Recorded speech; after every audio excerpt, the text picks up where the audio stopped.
Greg Lawrence had spent over 30 years working on his land, watching the countryside change as suburban developments crept closer. Once, this area had been nothing but farmland where neighbors kept to themselves, worked their own soil, and respected boundaries.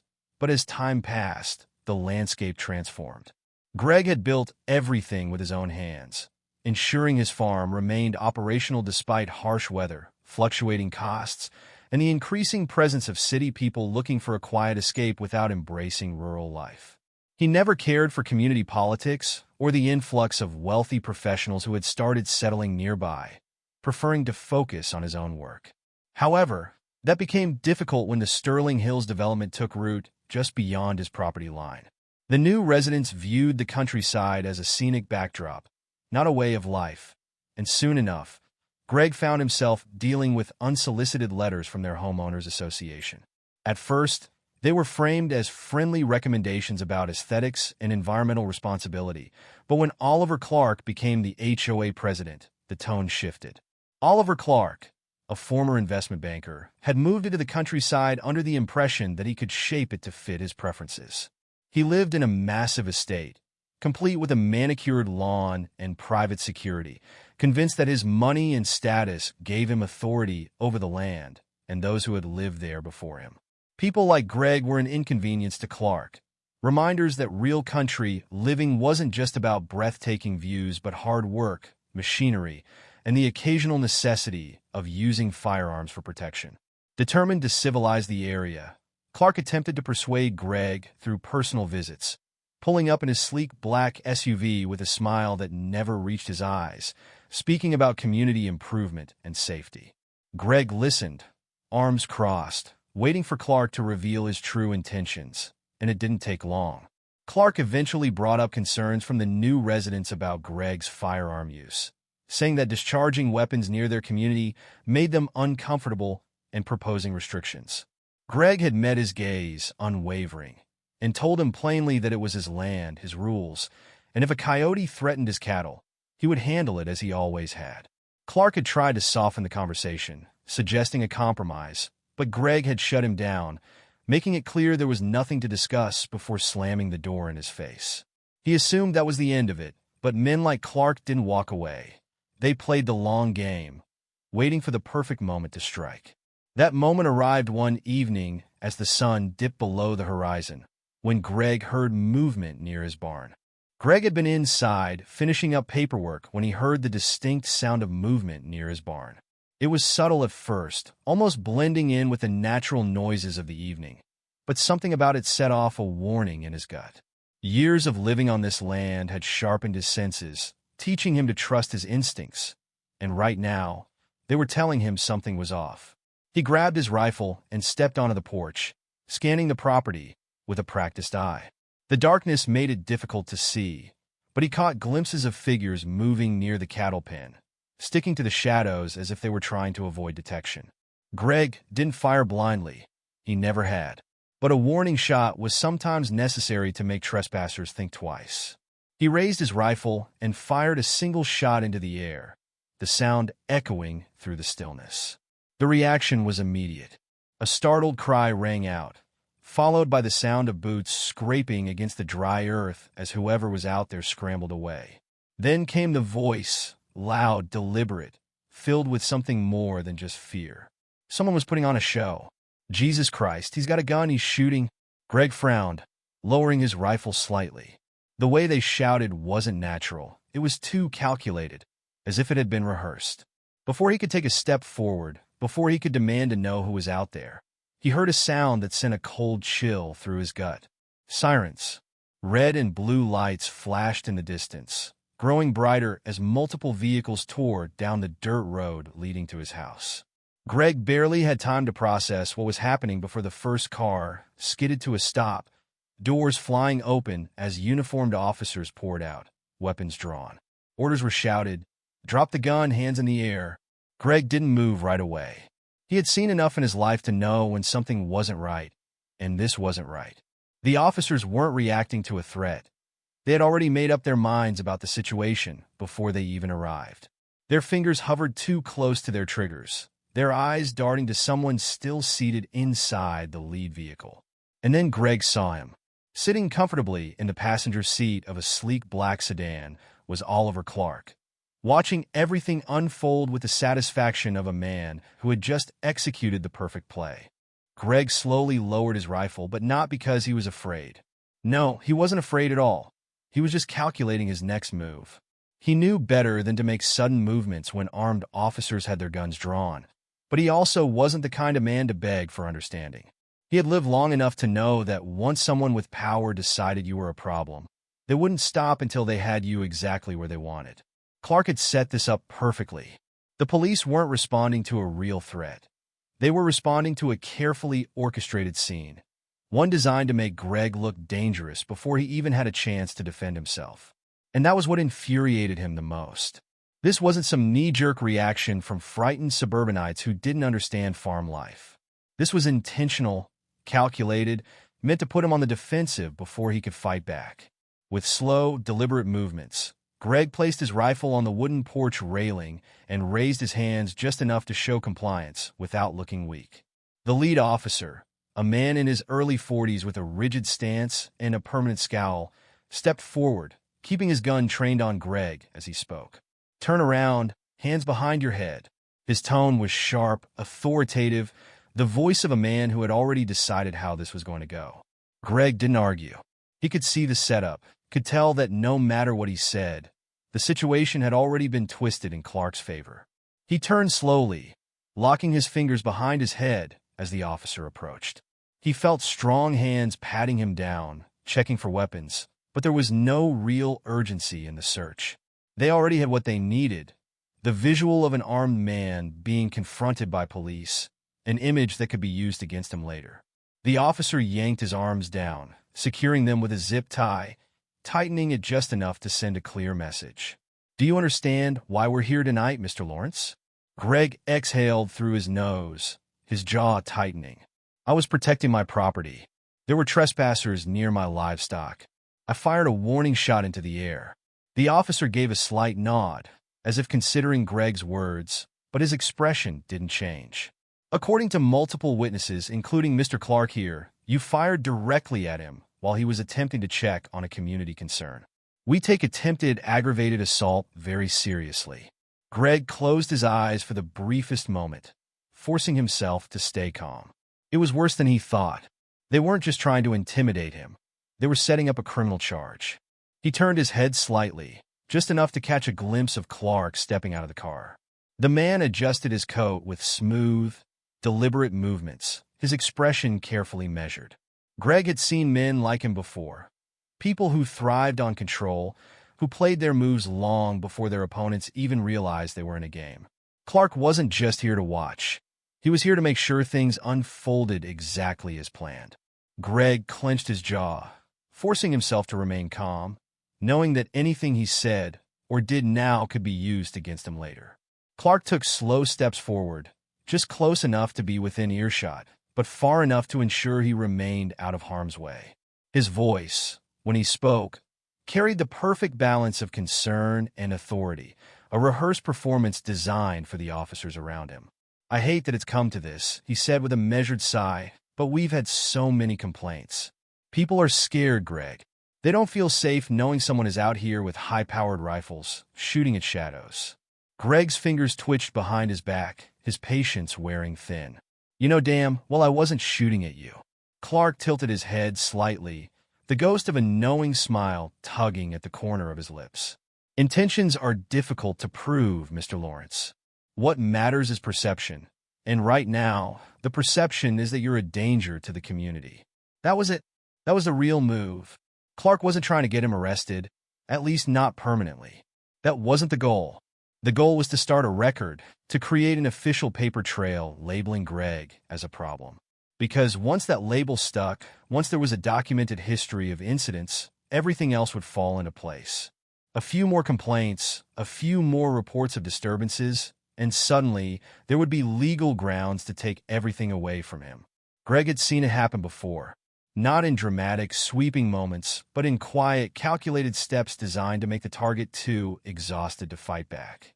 A slow, systematic destruction, It started with whispers, then came the reports, then the inspections, the sudden zoning restrictions, the fines that piled up until staying became impossible. It was never about winning in a direct confrontation. It was about making life so unbearable that the only option left was to walk away.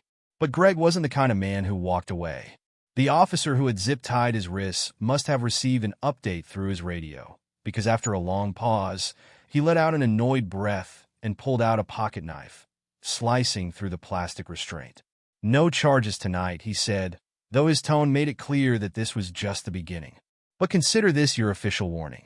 Any further firearm-related disturbances, and we'll be having a different conversation."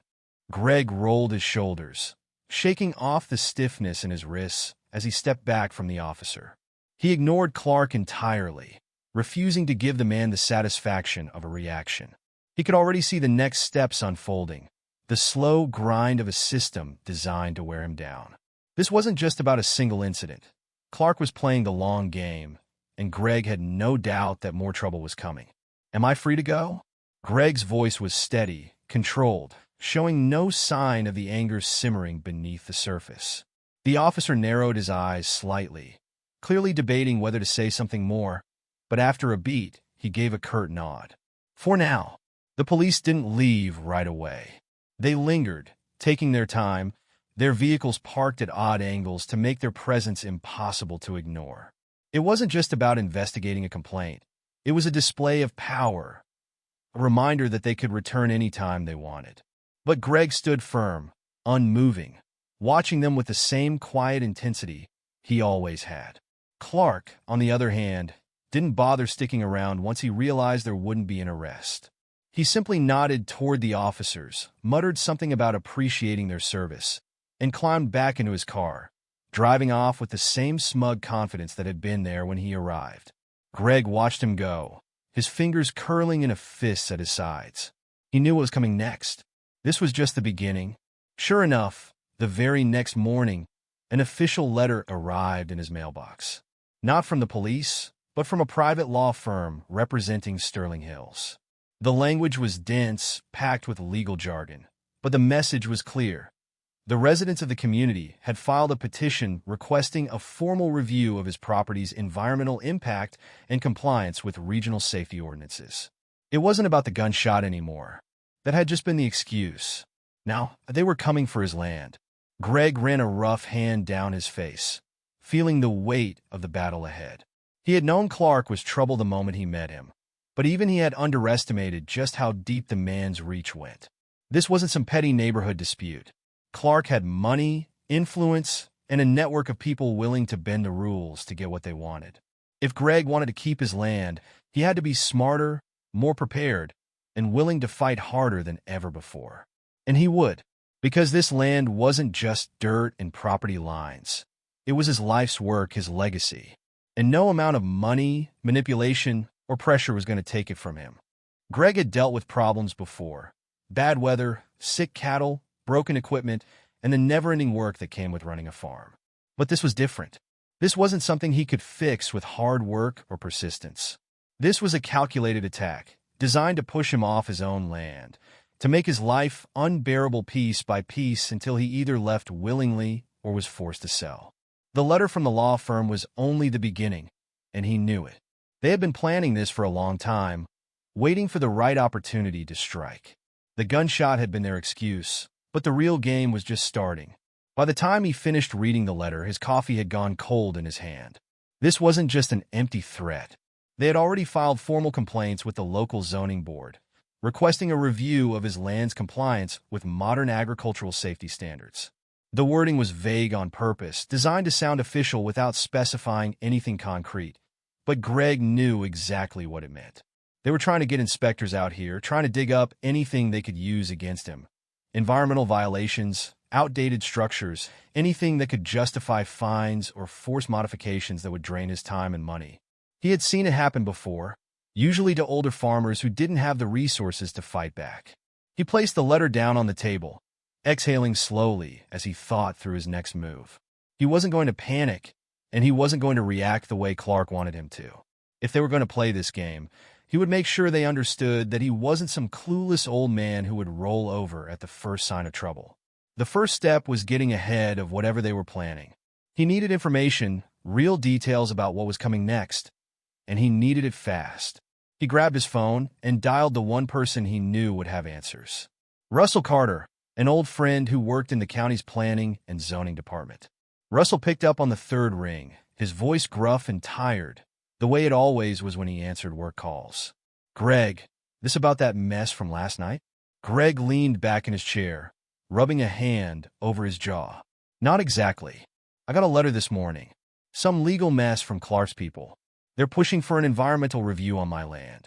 There was a pause on the other end of the line, followed by a sigh. "Jesus, I was wondering when they'd pull that card. You're not the first, you know." Greg frowned. "Who else?" "2 farms north of you," Russell said, lowering his voice slightly. "Smaller operations, older owners, same strategy. Noise complaints, safety concerns, then boom, environmental violations. One of them fought it for a while, but the fines kept piling up. Ended up selling for half of what the land was worth." Greg tightened his grip on the phone. "And the other?" Russell hesitated. "Didn't make it to a sale. His place caught fire before it went to auction. Sheriff called it an accident, but everyone knows better." Greg felt his stomach turn, not from fear, but from the slow-burning rage that settled deep in his gut. "What are they claiming on me?" "They don't have specifics yet, just that your land is under review. But I'll tell you this, Clark's got connections. I wouldn't be surprised if the inspector they send out already has his orders." Greg exhaled through his nose, thinking fast. "I need to be ready." Russell's voice lowered again. "Then listen to me carefully. First, get every document in order. Ownership records, tax filings, anything that proves you've been compliant. Second, do a full sweep of your property before they get there. I mean everything. If there's so much as a broken fuel line or a down fence near a water source, fix it. And third," there was a pause, "keep an eye on your land at night. I don't trust these people, and neither should you." Greg thanked him and hung up, his mind already running through everything he needed to do. He spent the rest of the day securing his records, pulling out every official document he had, making copies, organizing them into files. Then he walked the entirety of his property, checking every structure, every fence, every potential weakness they could exploit. He found nothing out of place until he reached the eastern edge of his land, near the creek that ran through the lower fields. There, half buried in the mud near the water's edge, was a plastic bag filled with what looked like chemical containers. They weren't his. He never used anything like that, and there was no reason for them to be here. His pulse ticked up as he crouched down, carefully pulling the bag free and inspecting the labels. Some of them were faded, but the words that were still visible made his blood run cold. Pesticides, high toxicity levels. Someone had dumped this here, and if he hadn't found it first, the inspectors would have. Greg didn't touch the containers. He didn't want his prints anywhere near them. Instead, he pulled out his phone and took photos from every angle, documenting the exact location, the condition of the bags, the serial numbers on the labels. Then he called Russell back. "They planted something," Greg said as soon as his friend answered. "Toxic waste. Near my creek." Russell swore under his breath. "That's how they got one of the others. Claimed he was contaminating groundwater." "Greg, listen to me. This is serious. If they pin this on you, you could lose everything." Greg's jaw tightened. "Then I need to get ahead of them." "Damn right you do. Here's what you're going to do. Call the sheriff's department yourself. Report illegal dumping on your property. Get it on record before the inspectors show up. And for the love of God, don't move those containers. Let them see it exactly how you found it." Greg nodded, already heading back toward the house. "I'll take care of it." By the time the sheriff's deputy arrived, the sun was beginning to set, casting long shadows over the fields. The deputy, a younger guy Greg didn't recognize, took his statement, snapped a few pictures, and promised to file a report. Greg made sure to ask for a copy, just in case. That night, he sat on his porch with his rifle across his lap, watching the tree line, listening to the wind, waiting. He had no doubt that Clark and his people would come sniffing around again. But this time he was ready, and when they finally made their next move, he'd be waiting for them. Greg barely slept that night, not because of fear, but because his instincts wouldn't let him. The discovery of the toxic waste near his creek had changed everything. Before, he had been dealing with a legal and bureaucratic ambush, the kind of slow, suffocating pressure designed to make a man give up before he even realized he was losing. But now it was different. Now they had crossed the line from legal manipulation to outright criminal activity. Someone had trespassed onto his land, dumped hazardous materials in a place where they knew an inspector would find them, and had done it with the explicit intention of framing him for environmental violations that could strip him of his farm and possibly even land him in prison. That wasn't strategy. That was war. The sun had barely begun to rise when Greg stood at the edge of the creek again, staring at the plastic bags he had left untouched since reporting them the night before. He had been careful, documenting everything, making sure the sheriff's department was the first to know, but he still didn't trust them. The young deputy who had taken his report had seemed indifferent, like this was just another routine call, and Greg had a sinking feeling that if the wrong person got a hold of that paperwork, it could mysteriously disappear before it ever made it into official records. He needed more than just a report. He needed proof that couldn't be buried, lost, or conveniently misplaced. He retrieved his camera, snapped additional photos in the early morning light, making sure to get clear shots of the labels, the serial numbers, the way the bags were positioned in the mud. Then he uploaded everything onto a secure drive, sent copies to Russell, and locked the camera away in his gun safe. No matter what happened next, no one was going to make this evidence disappear. By the time he finished, the first car of the day was already pulling up his driveway. It wasn't the sheriff's department, and it sure as hell wasn't a friend. It was a gleaming black SUV, the kind of vehicle that didn't belong on dirt roads and farmland, the kind of vehicle driven by men who made decisions in boardrooms, not fields. Oliver Clark stepped out, dressed too clean for the countryside, his expression carefully measured as he scanned the property with the detached assessment of a man who saw land not as a home, but as an investment. He wasn't alone. Behind him, another man emerged from the vehicle, shorter, stockier, with a neatly trimmed beard and the bored expression of someone who had already decided this was a waste of his time. Greg recognized the type immediately. A lawyer, maybe an environmental consultant, someone Clark had brought in to push whatever angle they were working on. Greg stayed where he was, arms crossed, weight shifted slightly onto one leg, his stance making it clear that he wasn't about to play along with whatever show Clark had planned. He let them come to him, watching as Clark adjusted his cuffs and flashed a tight-lipped smile that was meant to appear friendly, but carried nothing but condescension. "Morning, Greg," Clark said, his voice filled with false warmth. "I hope I'm not interrupting anything." Greg didn't return the greeting. "I'd ask what you're doing here, but I already know the answer." Clark chuckled, shaking his head as if he found Greg's stubbornness amusing. Now, let's not start off hostile. I wanted to come by personally as a courtesy before the inspectors arrive. I know this whole situation has been stressful for you, and I just want to make sure we're on the same page." Greg narrowed his eyes. "The same page? Clark, you had someone dump hazardous waste on my land and then filed a complaint to have it discovered. We're not on the same page. We're not even reading the same book." The lawyer beside Clark cleared his throat, finally stepping forward. "Mr. Lawrence, I'd advise you to be careful with accusations like that. We're here in good faith, trying to find a resolution that benefits everyone. The community has concerns." Greg cut him off with a sharp laugh. "The community, or Clark and his investors?" The lawyer didn't blink. "If violations are found, there are options. If you're willing to work with us, we might be able to reach an arrangement that avoids unnecessary penalties." Greg knew exactly what that meant. They wanted him to sell. That was the arrangement. They wanted him to take whatever deal they offered and walk away before they buried him in legal fees and fines so deep he wouldn't have any choice. He took a slow step forward, close enough that Clark had to tilt his head slightly to meet his eyes. "Let me be very clear about something," Greg said, his voice even, unwavering. "You will not take my home." Clark held his gaze for a long moment, the polite mask slipping just enough for Greg to see the irritation underneath. It was subtle, but it was there, a flicker of impatience, a tightening of the jaw. Clark wasn't used to being told no. He was used to people folding, to negotiations where he dictated the terms, where resistance was nothing more than a formality before eventual surrender. But Greg wasn't playing by those rules. Clark exhaled through his nose, forcing a tight smile back onto his face.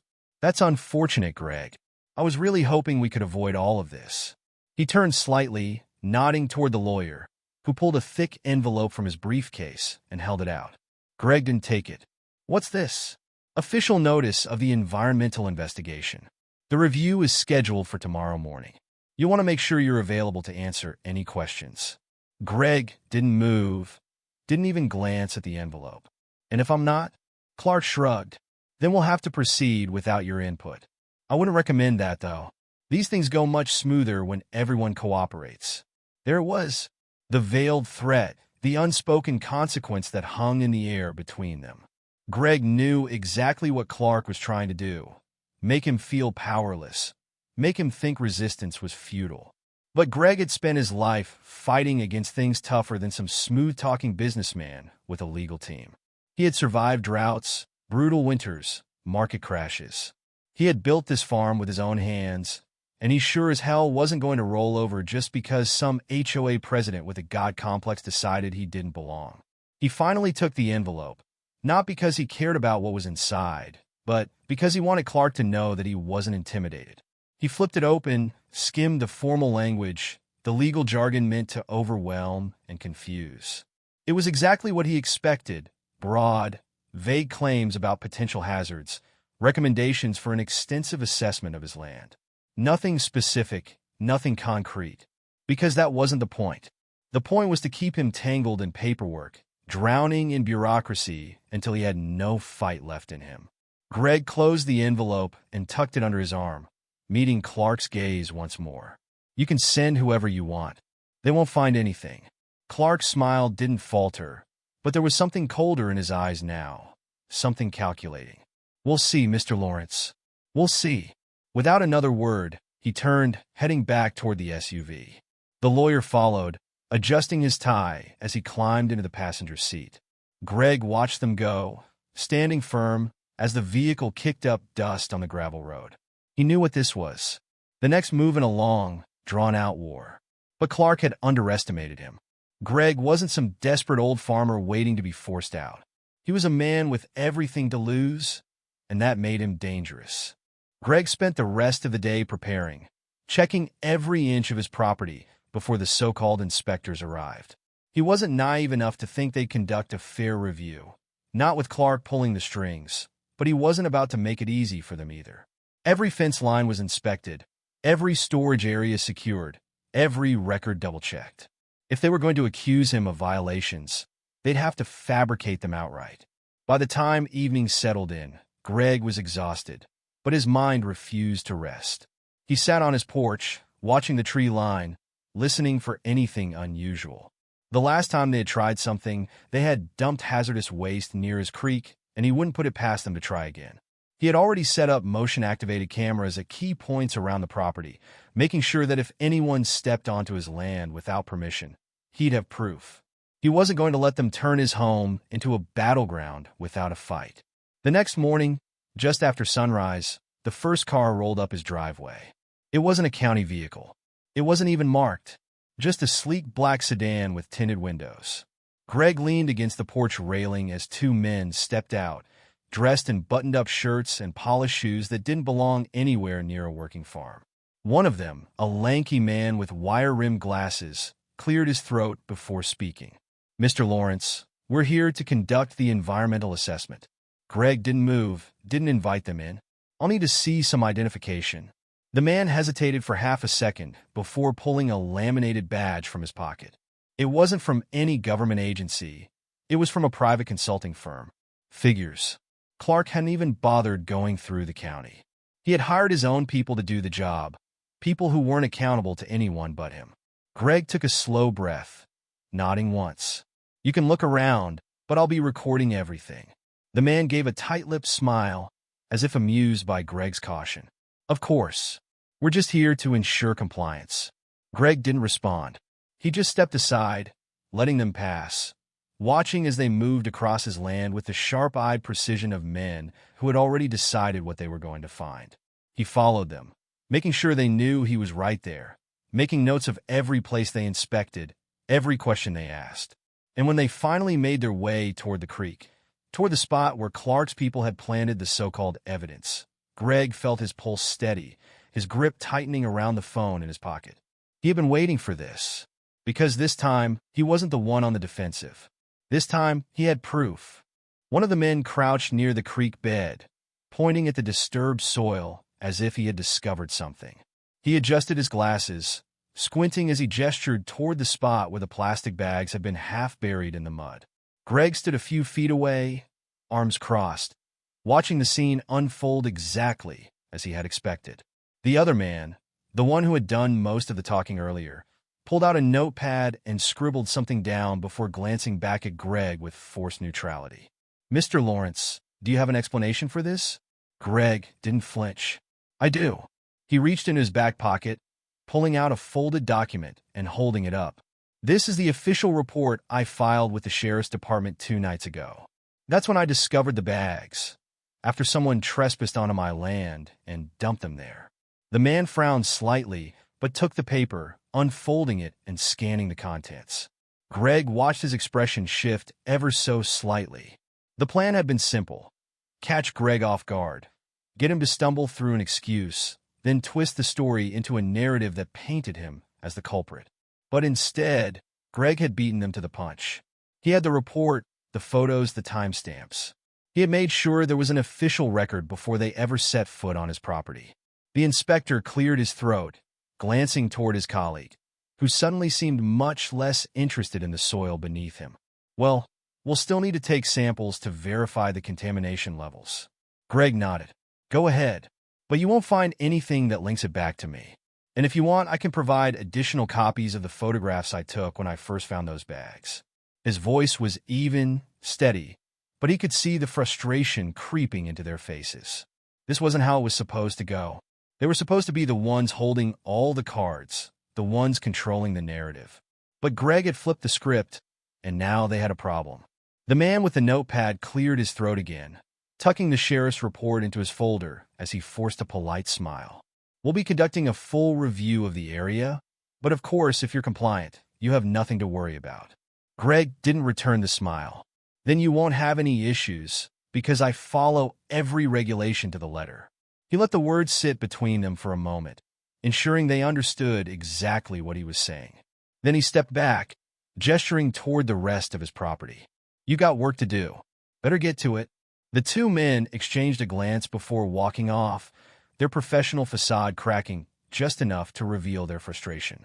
Greg exhaled slowly, watching them disappear into the distance. This wasn't over, not by a long shot. But today, they had lost. Greg stood by the fence line, watching as the inspectors packed up their equipment and climbed back into their SUV. They hadn't found what they were looking for. They had come expecting to catch him off guard, to have enough leverage to bury him under legal trouble. But instead, they had been forced to retreat with nothing but a sheriff's report that worked against them. Greg could see it in their body language. The way the driver slammed his door a little too hard, the way the other one kept flipping through his notes as if hoping to find something he had missed. They weren't used to losing. Greg waited until they drove off, dust kicking up behind their tires, before turning back toward the house. He had won this round, but he knew better than to think it was over. Clark wouldn't stop. This wasn't just about one environmental review or a single false accusation. Clark had set his sights on Greg's land, and he wasn't going to give up just because one strategy had failed.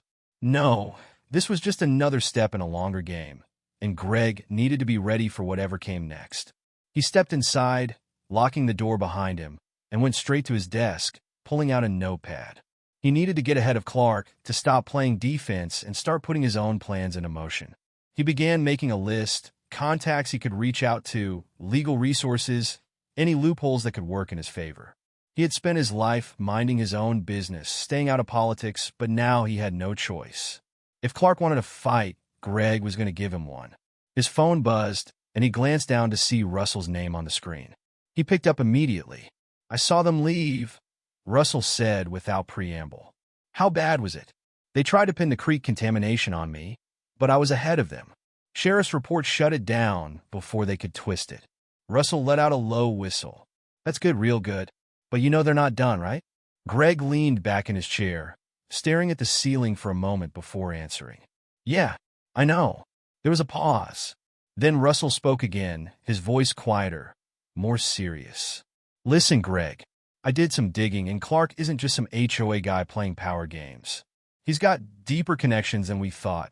Real estate firms, investors, people who specialize in getting rid of folks like you to develop the land. Greg's grip tightened around the phone. So this was bigger than just Clark. This wasn't some personal grudge. It was business. And that meant Clark wasn't working alone. Greg exhaled slowly, his mind already shifting into the next phase of the fight. He wasn't just up against one man. He was up against a system. And if he wanted to win, he needed to hit back harder than they ever expected. Greg didn't sleep much that night, his mind racing with everything Russell had told him. This wasn't just about Clark or a petty HOA dispute. This was part of a larger plan, a coordinated effort to push him out and seize his land. Clark wasn't acting alone. He was just the front man, the one shaking hands and making empty promises while the real power brokers worked in the shadows. Greg had spent his whole life dealing with problems he could see, things he could fight with hard work and determination. But this was different. This was corruption disguised as bureaucracy, an enemy that played by rules designed to trap people like him. He lay awake staring at the ceiling, thinking through his options. The legal route was slow, and Clark's people had resources he couldn't match. But Greg still had an advantage. He had the truth, and he had proof. That meant he could do something Clark wouldn't expect. He could go public. As the first light of dawn crept through the window, Greg was already up, pouring coffee, and dialing the first number on his list.